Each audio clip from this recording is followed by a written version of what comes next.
Еще! Молодцы! Мерекелік шарада балалардың бірі көңілді әуендерге беріліп билесе, кейбірі мамандардың ұйымдастырған ойындарына қатысты. Айта кету керек, мұражай қызметкерлері мұндай игі шараны жыл сайын жаз мезгілінде өткізіп отырады. Дәстүрлі шара биылда жалғасын тауып отыр. Бұл шара мерейтойлы 10-шы мәрте өткізіліп отыр. Сондықтан ең қызықты деген ойындарды таңдап алдық. Барлығы балалар 14 нысанға саяхат жасап, түрлі ойындарға қатысып, көңіл көтереді.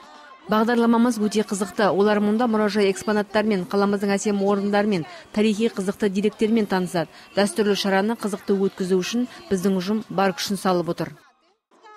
Мұражай қызметкерлері ұйымдастырған игі шараға бүгін қала мектептерінің жанындағы лагерлерде демалып жатқан бүлдіршіндер келген, және олардың ұйымдастырған ойындары шынымен де балалар көңілінен шыққан.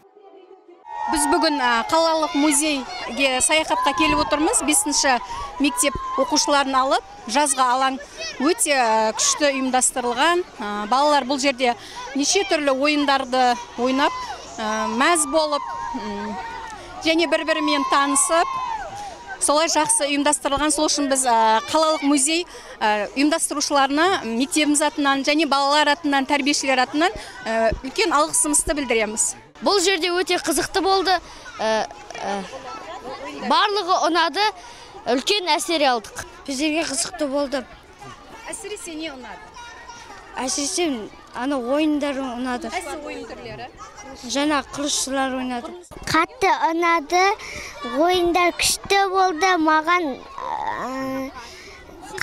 жұлдыздарды істеген ұнады. Бүгін маған барлық сайыс ұнады.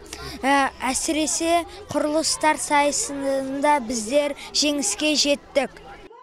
2005 жылы мұражай қызметкерлері алғаш мәрте аталмыш жобаны енгізген болатын. Міне 10 жылдан бері мамандар балаларға арналған шараны үзбей өткізіп отырады. Айта кету керек, игі шара тек біздің қаламызда ғана өткізіліп келеді. Бұл жоба тек біздің қаламызда ғана өткізіледі. Сондықтан мұнда заңдастырып, оны тіркеуге қою үшін Астанаға өтініш жібердік. Жоба біздікі, сондықтан біз авторлық құқыққа ие болуымыз қажет. Және жыл сайын жобаға жаңа ойындар енгізіп, балалардың қызығушылығын арттырып келеміз. Айта кету керек, бұл шараны бүгінде баламен қатар ата-аналар да асыға күтетін болған. Бүгін мұражай қызметкерлері кешкі мезгілге дейін мыңға тарта бүлдіршінді жинап, олардың уақыттарын қызықты өткізуге тырысты. Мереке соңы тамаша биге ұласты.